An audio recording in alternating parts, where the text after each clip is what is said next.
நாடு பார்த்ததுண்டா, இந்த நாடு பார்த்ததுண்டா, நாடு பார்த்ததுண்டா, இந்த நாடு பார்த்ததுண்டா. தன் வீடு பார்க்காமல் வாழ்வு பார்க்காமல் நாடு முன்னேற நாடும் உழைத்தவனை நாடு பார்த்ததுண்டா, இந்த நாடு பார்த்ததுண்டா, நாடு பார்த்ததுண்டா, இந்த நாடு பார்த்ததுண்டா.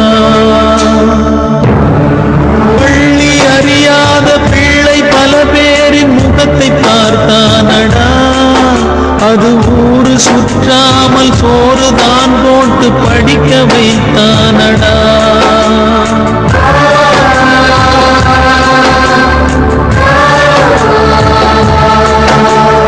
மாடு பிடித்த கையில் ஏடு கொடுத்த மகராஜன் இவன் தானடா. ஊரு உலகெங்கும் தேடி பார்த்தாலும் ஈடு எவன் தானடா.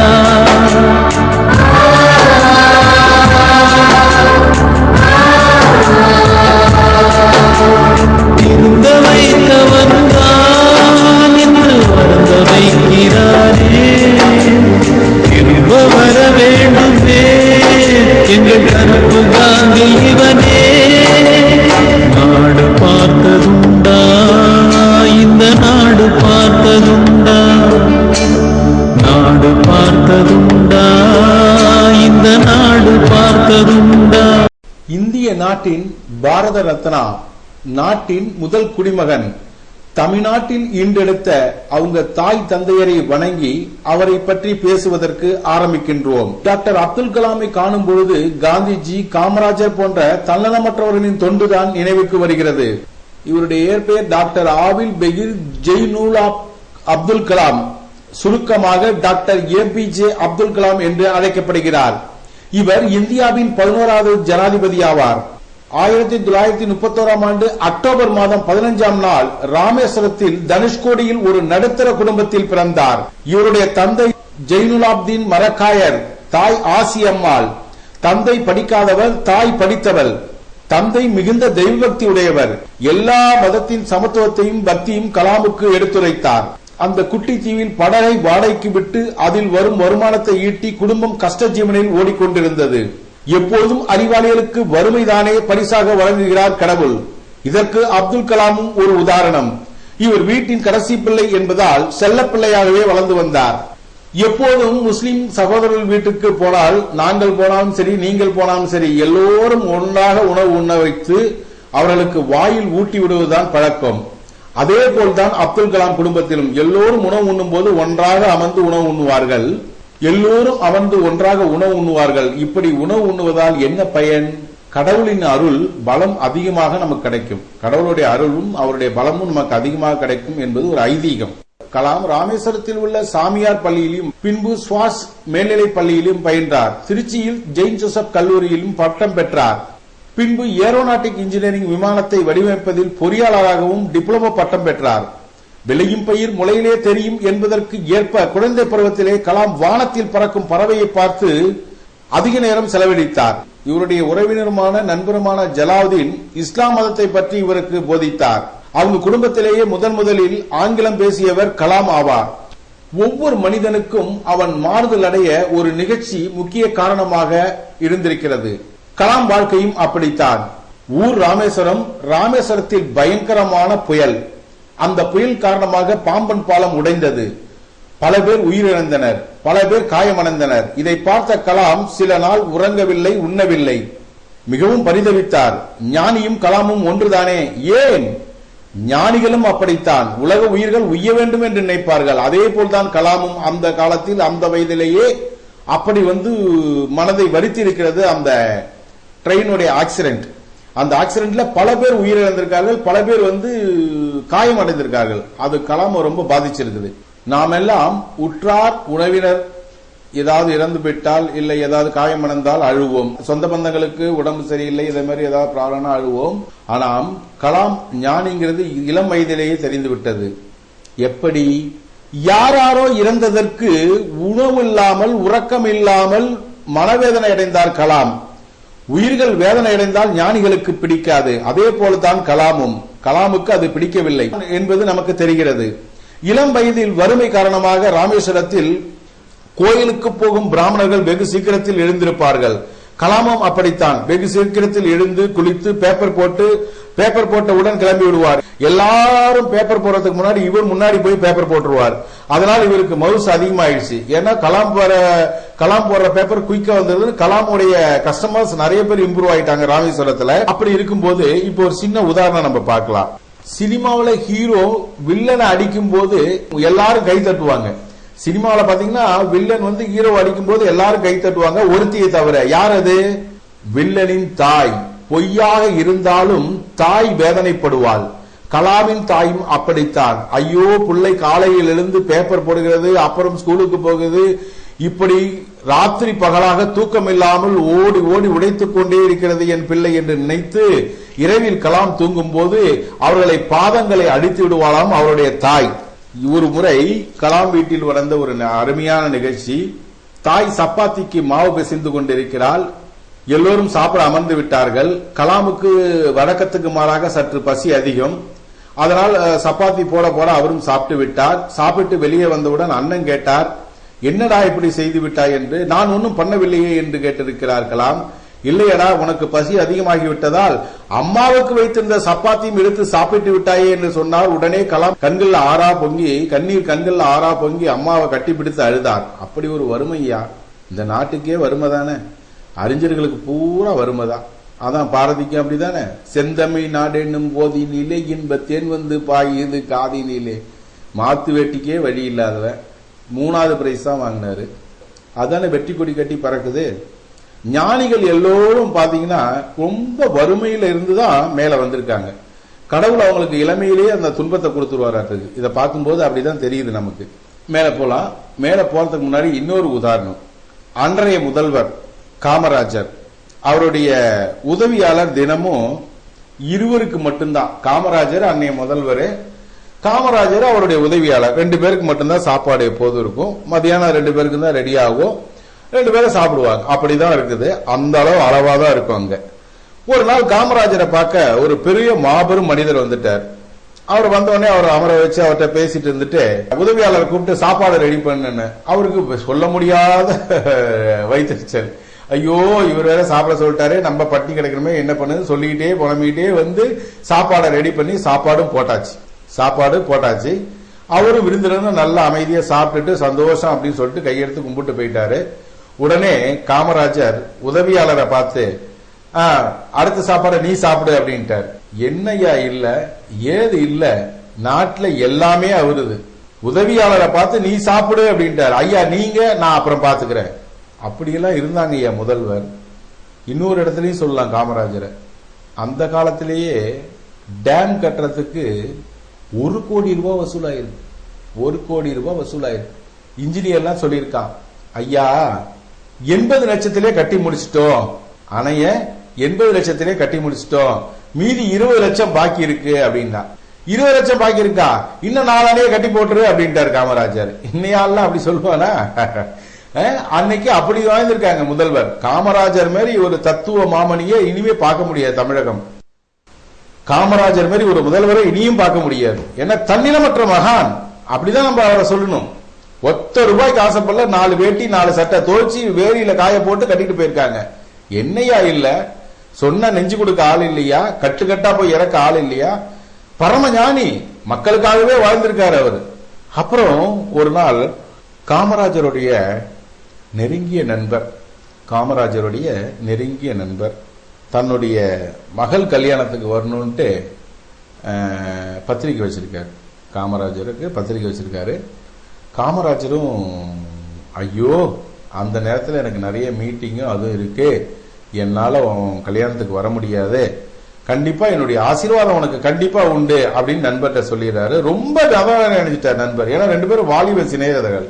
வராம போனாரா எப்படி அப்படின்னு நினைச்சிட்டே வேதனையிலே போனாரா. உதவியாளர்கிட்ட உடனே காமராஜர் பத்திரிக்கை கொடுத்து அந்த டேட்டை மட்டும் குறிச்சிக்கையா அப்படின்ட்டார். அதே மாதிரி கல்யாண நாளும் வந்தது. நேரா காமராஜர் கல்யாண மண்டபத்துக்கே போயிட்டார். கல்யாண மண்டபத்துக்கே போன உடனே பெரிய அதிர்ச்சி நண்பருக்கு. என்னடா கல்யாணத்துக்கே வரமாட்டேன்னு சொல்லிட்டு காமராஜர் கல்யாணத்துக்கு வந்துட்டாரே அப்படின்ட்டு உடனே ரொம்ப பாராட்டி விருந்தெல்லாம் வச்சு இது பண்ணி அப்படின்னு, ஐயா அன்னைக்கு நான் கூப்பிட்டதுக்கு வரமாட்டேன்னு சொன்னீங்க, இப்படி திடீர்னு வந்துட்டீங்களே என்ன.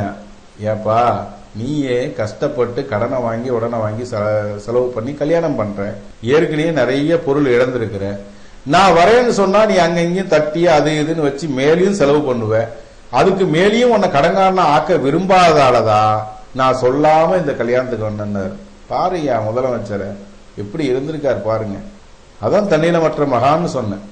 ஒவ்வொரு உயிரும் வருந்துகிறத ஒரு ஞானியால உணர முடியும், ஒரு ஞானி தான் உணர முடியும். அதை காமராஜர் உணர்ந்திருக்கிறார். அப்படிப்பட்ட முதல்வரை இனி தமிழகம் காணவே முடியாது. ஊருக்கு உழைத்தவனே உறங்குகிறாயோ, உழைத்தது போதுமென்று உறங்குகிறாயோ, ஊரார்க்கு அழுதவனே உறங்குகிறாயோ,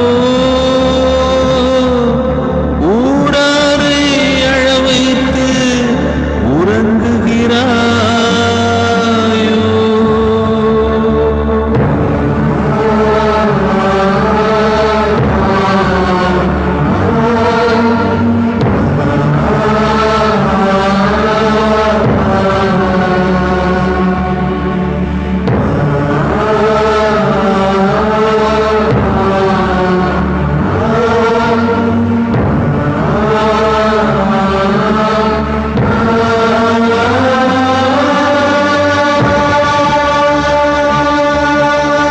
நாடு பார்த்ததுண்டா, நாடு பார்த்ததுண்டா.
அவர்கள் ஊற்றும் நீரையே தடுக்க இல்லாமல் ஏங்க வைத்தானடா.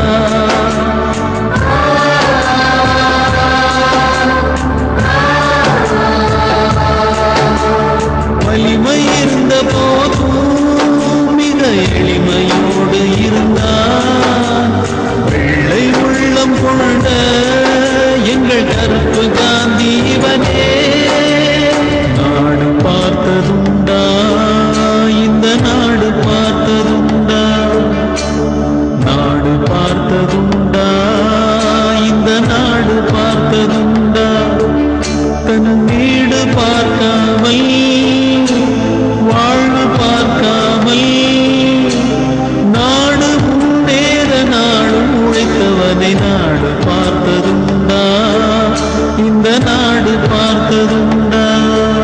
சரி, அடுத்து நம்ம திரும்பி கலாம் ஐயாட்ட போலாம். இவர் ஜெயின் ஜோசப் கல்லூரியில கலாம் படிக்கும் போது இந்து மதத்துல ஒரு நண்பர், கிறிஸ்துவ மதத்துல ஒரு நண்பர், அதே மாதிரி முஸ்லீம், இவரு 3 பேர் பாத்தீங்கன்னா ஒரே அறையில தங்கியிருக்காங்க.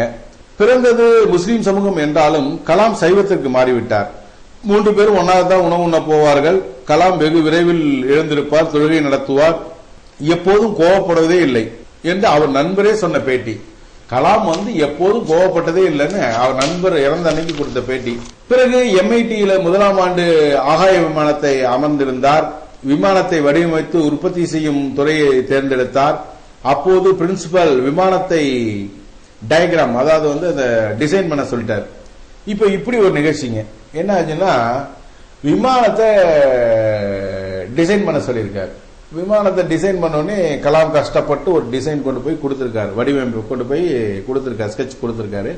அந்த ஸ்கெட்ச் பார்த்த உடனே கலாம்கிட்ட அந்த பிரின்சிபல் சொல்லியிருக்காரு, இந்த ஸ்கெட்ச் எனக்கு தேவையில்லை, நான் சொல்ற மாதிரி நான் இன்னும் எதிர்பார்க்கறது ஒன்றை நிறையா, அதனால அதே மாதிரி ஸ்கெட்ச் தான் எனக்கு வேணும்னு சொல்லிட்டார். இவர் என்ன சொல்றதுனே புரியாம இன்னும் மாடிஃபை பண்ணி நீ ஸ்கெட்ச் போட்டாதான், இல்லன்னா உனக்கு கொடுக்கிற ஸ்காலர்ஷிப்பை கட் பண்ணிடுவோன்னு சொல்லிட்டார். பாருங்க ஐயா, வறுமையான குடும்பம், கஷ்டப்பட்டு படிக்கிறாரு, அதுல ஸ்காலர்ஷிப் 25,000 30,000 வருது, அதையும் கட் பண்ணிட்டா இவரால் படிக்கவே முடியாது. பயந்து போன கலாம் ஒரு நாள் ரைட்டு உட்காந்து டிசைன் பண்ணி 3 நாளுங்க, 3 நாள் அவர் தூங்கவும் இல்லை, சாப்பிடவும் இல்லை, வெறும் தண்ணி ஆகாரத்தை மட்டும் குடிச்சிட்டு அந்த விமானத்தை டிசைன் பண்ணிட்டே இருக்காரு. கிராஃப்ல போடுறதா. 3ஆவது நாள் ராத்திரி வந்தவரு அந்த பிரின்சிபால் பார்த்துட்டு, வெரி குட் கலாம், இதான் ஒன்றை நான் எதிர்பார்க்கிறேன், சூப்பரா பண்ணிருக்க அப்படின்னு சொன்ன உடனே அப்பதான் அவருக்கு உயிரே வந்தது. ஸ்காலர்ஷிப் வேணுமே, அப்பதான் அவருக்கு உயிரே வந்தது. அப்படியே படுத்தவர் தான் 2 நாள் எந்திரிக்கவே இல்லையா. இப்படியெல்லாம் கஷ்டப்பட்டு இருக்கிறார் சின்ன வயசுல. அதனாலதான் உங்களை கனவு காணுங்கிறது என்ன காரணம்? இதுதான் காரணம். அப்படி பாராட்டிட்டு போன உடனே மனம் தளர்ச்சியடையாத கலாம் தன் நெஞ்சில் தனக்குத்தானே தைரியத்தை வளர்த்துக் கொண்டு போராடும் எண்ணத்தையும் உருவாக்கி கொண்டார். தன்னம்பிக்கை உள்ளவன் அன்று முதல் இன்று வரை தோற்றதாக சரித்திரம் இல்லை. அதுக்கு கலாமும் ஒரு உதாரணம். மனிதர்களை எப்படி மதித்தார் என்பதற்கு மிகப்பெரிய ஒரு உதாரணம். ஜனாதிபதி மாளிகையில் இவரை வரவேற்க வெளியில் ஒரு காவலர் எப்போதும் பணியில் நின்று கொண்டே இருப்பார். வெயிலா இருந்தாலும் சரி, மழையா இருந்தாலும் சரி, எப்போதும் வெளியில் நிக்கணும். வெளியில கூர்காணிக்கிற மாதிரி எப்போதும் வெளியில இருக்கணும். அப்போ கலாம் பதவி ஏற்ற உடனே அவருடைய உதவியாளரை கூப்பிட்டு, இவர் ஏன் எப்ப பார்த்தாலும் வெயிலே நிக்கிறார், வெயிலே இல்லைங்க, இந்த ஜனாதிபதி மாளிகையோட சட்டம் இவர் வெளியில தான் இருக்கணும், அவர் உங்களை வரவேற்கணும்னு. அதெல்லாம் ஒரு பக்கம் இருக்கட்டும், முதல்ல அவருக்கு நிழற்குடை போட்டு கொடுங்கன்னு சொல்லியிருக்காரு. பாருங்க ஐயா, ஒரு உயிர் வருந்துறத எவ்வளவு ரொம்ப உன்னிப்பா கவனிச்சிருக்கிறார். முதல்ல அவருக்கு நிழற்குடை, எத்தனையோ ஜனாதிபதி இதுக்கு முன்னாடி இருந்தாங்க, 10 ஜனாதிபதி பக்கம் யாருமே கண்டுக்கல. ஆனா கலாம் வந்த உடனே அவருக்கு முதல்ல ஒரு நிழற்குடை அமைச்சு கொடுங்கன்னு சொன்னார். மனித நேயங்கிறது எல்லாத்திலேருந்து அடிப்படையிலேருந்தே போகணும், யாரையும் உதாசீனப்படுத்தக்கூடாதுங்கிறது கலாம் வச்சு நம்ம தெரிஞ்சுக்கலாம். அதே மாதிரி இன்னொரு நிகழ்ச்சி, இவரு கலாம் விழாவிற்கு போகும்போது எப்போதும் போலீஸ் செக்யூரிட்டியை போடுவாங்க. அந்த போலீஸ் செக்யூரிட்டி முன்னாடி ஜீப்ல சத்தம் கொடுத்துட்டே போவாங்க. அதுல பாத்தீங்கன்னா ஒரு போலீஸ்காரர் நின்றுட்டே போவார். காவல்துறை காவலுக்கு இருக்கிற அதிகாரி நின்றுட்டே போயிட்டு இருக்கார். அப்போது கலாம் அவரை அமர சொல்லி கலாம் கூப்பிட்டு அவரை உட்கார சொல்லுங்க அப்படின்னு சொல்லியிருக்காரு. இவரும் சொல்லியிருக்காரு. அவருடைய காதுல வண்டி போற வேகத்துல விழவே இல்லை. கலாம் அந்த பங்கனை அதெல்லாம் முடிச்சுட்டு எல்லாத்தையும் முடிச்சுட்டு வந்த பிறகு அந்த போலீஸ் அதிகாரியை கூப்பிட்டுருக்காரு. கிட்ட கூப்பிட்டு, ஏங்க உங்களை உட்கார சொன்ன நீங்க உட்காரலையா அப்படின்னு, உங்களுக்கு கால் வலிக்கிறது இல்லையா, நீங்க நிக்கலாம் வேணாம், இனிமே நீங்க உட்கார்ந்துட்டே வாங்க அப்படின்னு சொன்னாராம். அதே மாதிரி ஒவ்வொரு உதாரணங்களும் மனித நேயத்தோட எப்படி இருக்கணும், மனித உயிர்களை எப்படி மதிக்கணும் அப்படின்னு தெரிஞ்சதுனாலதான் கலாமுக்கு ஊர் இல்ல, நாடு இல்ல, உலகமே அழுதது அவருக்காக. அவர் ஏற்ற பதவியோ வலிமையான பதவி, ஜனாதிபதி. அவரிடம் படோடாபம் இல்லை, ஆடம்பரம் இல்லை. ஒரு துறவி எப்படி வாழ்ந்தாரோ அப்படிதான் வாழ்ந்திருக்கிறார். அதற்கும் ஒரு உதாரணம் சொல்கின்றோம். ஜனாதிபதி மாளிகையில் மொத்தம் 247 அறைகள் இருந்தன. இவர் ஜனாதிபதி ஆனவுடன் 246 அறைகளையும் பூட்டச் சொல்லிவிட்டார். ஒரே ஒரு அறையில் மட்டும்தான் வாழ்ந்திருக்கிறார் இந்த மகான், மக்களோடு மக்களாக. அதான் ஒரு மக்கள் அழுகும்போது சொல்றாங்க, ஐயா உங்களை ஜனாதிபதி மாளிகையில பார்க்கும்போது கூட அப்பாயின்மெண்ட் கொடுத்து உடனடியா பார்த்துட்டோம், ஆனா இன்னைக்கு சாவுங்கிறப்போ எங்களால் தாங்க முடியல, 4 மணி நேரம் வெயில நின்று உங்க மூஞ்ச பார்க்க முடியலன்னு அழுதாங்க அந்த அம்மா. ரொம்ப நெகிழ்ச்சியா இருந்தது அதெல்லாம் பார்க்கும்போது. ஒரு நாள் ஜனாதிபதி மாளிகையில பாத்தீங்கன்னா சமயக்கார சாப்பாட்டுக்கு ஒரு நாள் காரமா வைக்கிறாரு, ஒரு நாள் உப்பு அதிகமா வைக்கிறாரு. ஆனா இந்த மகான் எதுவுமே சொல்றதில்ல, வரும்பாரு சாப்பிடுவாரு, அவர் பாட்டு வேலையை பார்க்க போயிடுவாரு. சமையல்காரர் சாப்பிட்டதுக்கு பிறகுதான் அவருக்கு தெரியும் இதில் உப்பு அதிகமாக இருக்கிறது, காரம் அதிகமாக இருக்கிறது என்று.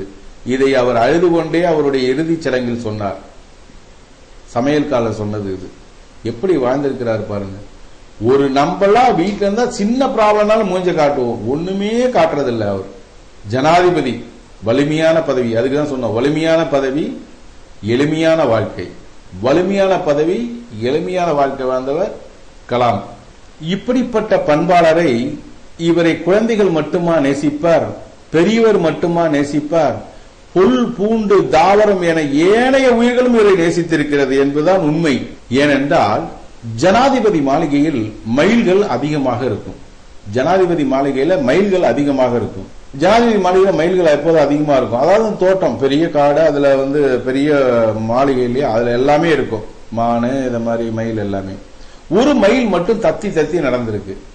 அத கலாம் உத்து நோக்கி, ஏன் அந்த மயில் மட்டும் தத்தி தத்தி நடக்குது, வெட்னரி டாக்டர் வர சொல்லுங்கன்னு வெட்னரி டாக்டர் வந்தா, வெட்னரி டாக்டர் பார்த்துட்டு கழுத்துக்கு மேல காலுக்கு கீழே அந்த இடத்துல ஒரு கட்டி ஒண்ணு இருக்கு, அந்த கட்டியினாலதான் அந்த மயில் தத்தி தத்தி நடக்குதுன்னு சொல்லியிருக்காங்க. உடனடியா அதுக்கு ஆபரேஷனை பண்ண சொல்லி அதை ஆபரேஷன் முடிஞ்சு அந்த மயில் நடக்கிற வரைக்கும் அதை பார்த்து சந்தோஷப்பட்டவர் கலாம். மனிதர்கள் மட்டுமில்ல, குழந்தைகள் மட்டுமில்ல, பெரியவர்கள் மட்டுமில்ல, 5 அளவு உள்ள மிருகங்கள், 5 அறிவு படைத்த மிருகங்கள் கூட அவர் ரொம்ப அன்பு காட்டியிருக்கிறார். அப்படின்னா அவர் மகான் தானே சொல்லணும், ஞானின்னு தானே சொல்லணும். ஞானிகளுக்கு தானே பிற உயிர்கள் கஷ்டப்பட்டா தெரியும். அதனாலதான் அந்த மயில் தத்தி தத்தி நடந்ததை அவர் பார்த்து உடனடியாக அதை கியூர் பண்ணியிருக்காரு. இப்படி அவரை பத்தி சொல்லிட்டே போலாம். ஊருக்கு உழைத்தவனே உறங்குகிறாயோ, உழைத்தது போதுமென்று உறங்குகிறாயோ, ஊரார்க்கு அழுதவனே உறங்குகிறாயோ, ஊராரை அழ வைத்து உறங்குகிறாயோ.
அது ஊரு சுற்றாமல் சோறுதான் போட்டு படிக்க வைத்தானடா.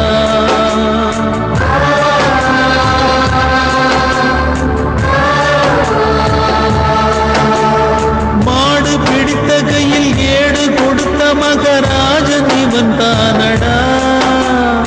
ஊரு உலகெங்கும் தேடி பார்த்தாலும் ஈடு எவன் தானடா.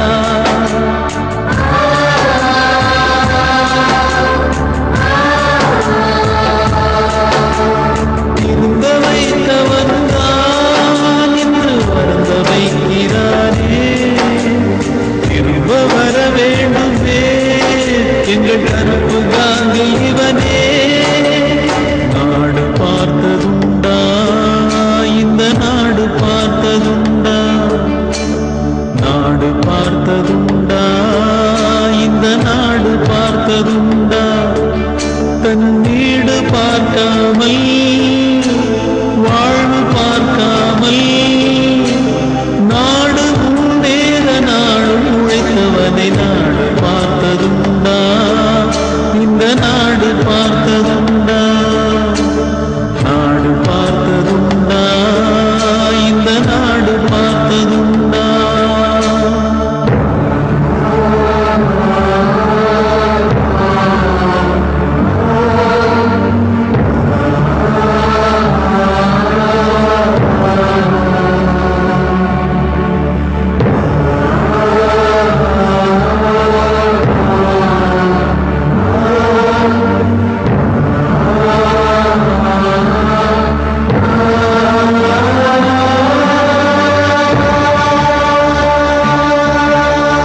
பதவி இருந்தாலும் பதவி போனாலும் உதவி புரிவானடா. தன்னை பெற்ற தாயை விட பிறந்த நாடுதான் பெரிது என்பானடா.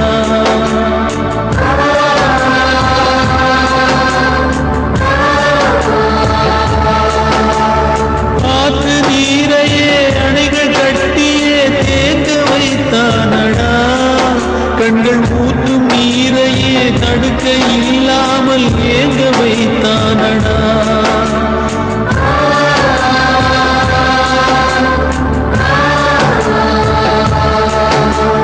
வலிமை இருந்த போதும் மிக எளிமையோடு இருந்தான். வெள்ளை உள்ளம் கொண்ட எங்கள் கருப்பு காந்தி இவனே. நாடு பார்த்ததுண்டா, இந்த நாடு பார்த்ததுண்டா. நாடு பார்த்ததுண்டா, இந்த நாடு பார்த்ததுண்டா. தன் வீடு பார்க்காமல் வாழ்வு பார்க்காமல் நாடு முன்னேற நாடு உழைத்தவனை நாடு பார்த்ததுண்டா, இந்த நாடு பார்த்ததுண்டா.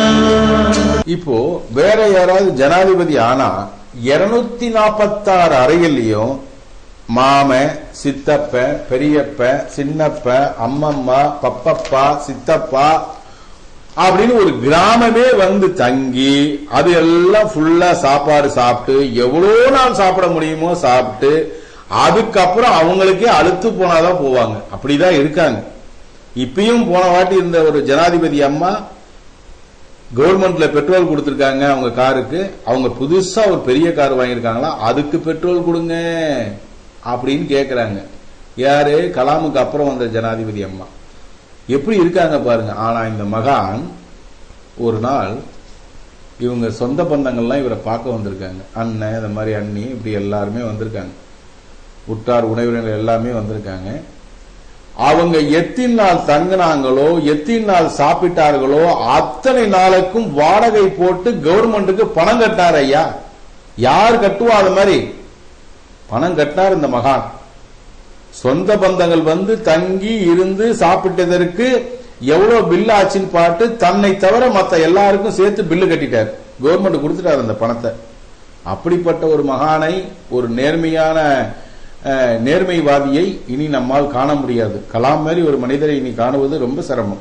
ஏன்னா தனது பதவியை, தனது பதவி சுகத்தை ஒரு நேரத்திலாவது ஒரு நிமிஷம் கூட அதை பயன்படுத்தக்கூடாது என்று நினைத்த மகான் அப்துல் கலாம். நம்ம ஊர்ல இருக்கிற கமிஷனர் பையனே அமெரிக்காவில் படிக்கிறான். ஆனா ஜனாதிபதி அண்ணன் என்ன சொன்ன, நம்ம ஊர் கமிஷனர் பையனே அமெரிக்காவில் படிக்கிறான். ஜனாதிபதி அண்ணன் இன்னைக்கும் ராமேஸ்வரத்துல ஒரு சின்ன திண்ணையில கொடை ரிப்பேர் பண்ற கடை வச்சிருக்காரு. ஐயா, இதை நம்பிதான் ஆகணும். கொடை ரிப்பேர் பண்ற கடை வச்சிருக்கிறார். இதுல இருந்தே தெரியுதா சத்தியம் தவறாமல் வாழ்ந்து வந்தார் என்பத. சத்தியம் தவறாமல் வாழ்ந்து வந்த ஒரு மகான்தான் கலாம். இன்னைக்கு கொடை கடை வச்சிருக்கிறார் அண்ணன். இப்பயும் வச்சிருக்காரு. நிறைய ஸ்டில் எல்லாம் வந்திருக்குது. அதை பார்த்து நிறைய பேர் கண் கலங்கியிருக்காங்க. இப்படியுமா இப்படியுமான்னு. அப்படிதான் சத்தியத்தில் தொய்த்தெடுத்த உண்மைன்னா அப்படிதான் இருக்கும். அப்படிதான் வாழ்ந்திருக்கிறார். நிதர்சனமா இருந்திருக்கிறார் கலாம். அப்துல் கலாம் கோயமுத்தூர் வரும்பொழுது கேஜி ஹாஸ்பிட்டல் நிறுவனர் திரு பக்தவச்சலம் ஐயா கூறுகையில், கலாம் அங்க வருவார் அடிக்கடி. கலாம் பத்தி சொல்லும் போது, அவருடைய சுவாசம் பட்டாலே எங்கள் மேனி புத்துணர்ச்சி பெறுகிறது. எப்படி? அவருடைய சுவாசம் பற்றாலே எங்களுடைய மேனி புத்துணர்ச்சி பெறுகிறது என்றார். ஏன்? சத்தியம் தவறாமல் இருப்பவரின் மூச்சு நம் மீது பட்டால் பல கெடுதல் குணங்கள் நம்மை விட்டு ஓடிவிடும்.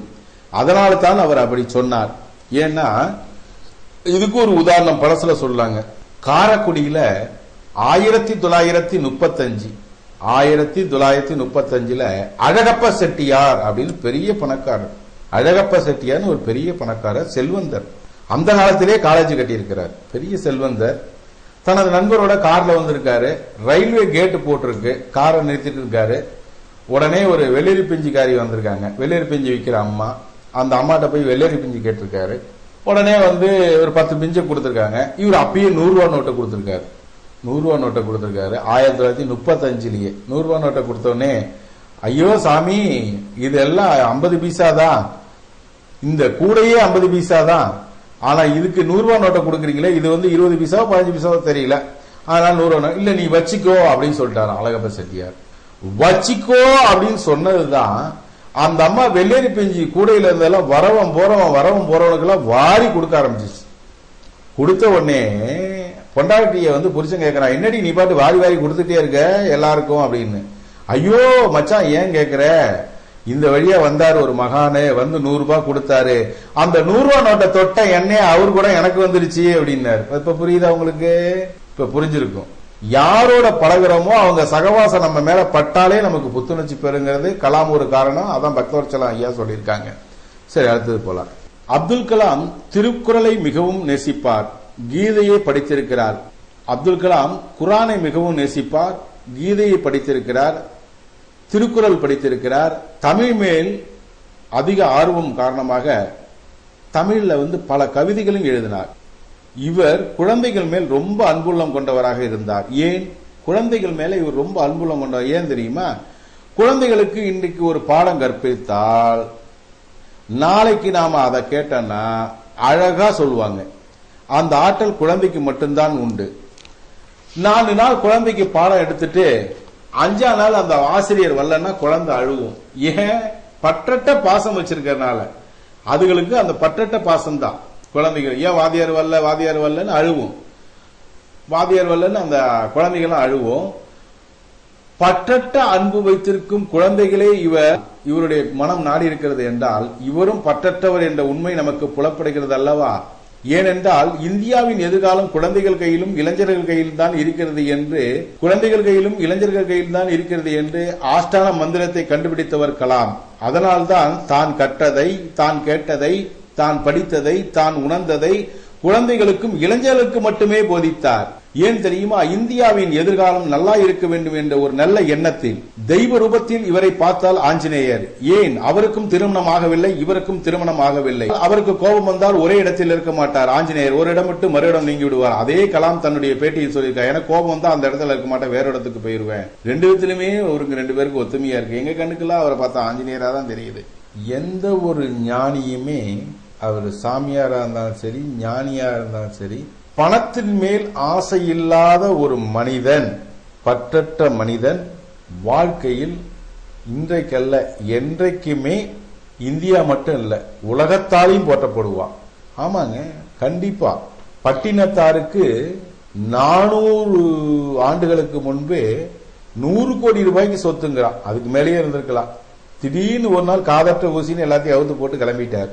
அப்ப கேட்டாங்களா, இவ்வளவு சொத்தையும் விட்டுட்டு போறீங்களே, இந்த சொத்தெல்லாம் என்ன பண்ண, தூக்கி தெருவில் போடுறான்ட்டார். எனக்கு பயன்படாத சொத்து எனக்கு எதுக்கு? அதே மாதிரிதான் பணத்து மேல அவங்க எல்லாம் ஆசையே கொள்ள மாட்டாங்க, பணத்தின் மேல் பற்றே வைக்க மாட்டாங்க. மக்கள் நலத்து மேலதான் பற்றா இருந்தாங்க. மக்களுக்கு எதா இருந்தாலும் ஓடோடி வந்து செஞ்சு கொடுத்துட்டு இருந்தாங்க. அதே மாதிரிதான் நவீன காலத்திலையும் கலாம் வந்தார் என்பது நமக்கு தெரிகிறது. இன்னும் இவருடைய சரித்திரம் உங்கள் கோவை டிவியில் தொடர்ந்து கொண்டிருக்கும். தொடர்ந்து பாருங்கள். நாடு பார்த்ததுண்டா, இந்த நாடு பார்த்ததுண்டா, நாடு பார்த்ததுண்டா, இந்த நாடு பார்த்ததுண்டா, தன் வீடு பார்க்காமல் வாழ்வு பார்க்காமல் நாடு முன்னேற நாடும் உழைத்தவனை நாடு பார்த்ததுண்டா, இந்த நாடு பார்த்ததுண்டா, நாடு பார்த்ததுண்டா, இந்த நாடு பார்த்ததுண்டா. பள்ளி அறியாத பிள்ளை பல பேரின் முகத்தை பார்த்தானடா, அது ஊரு சுற்றாமல் சோறு தான் போட்டு படிக்க வைத்தானடா.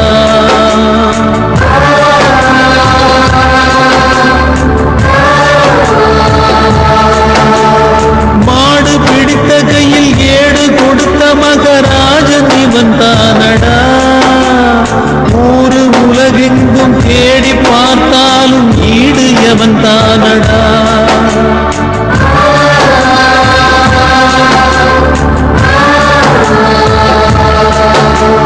திருந்த வைத்தவன் தான் என்று வருந்த வைக்கிறானே, திரும்ப வர வேண்டுமே எங்கள் கருப்பு காந்தி இவனே.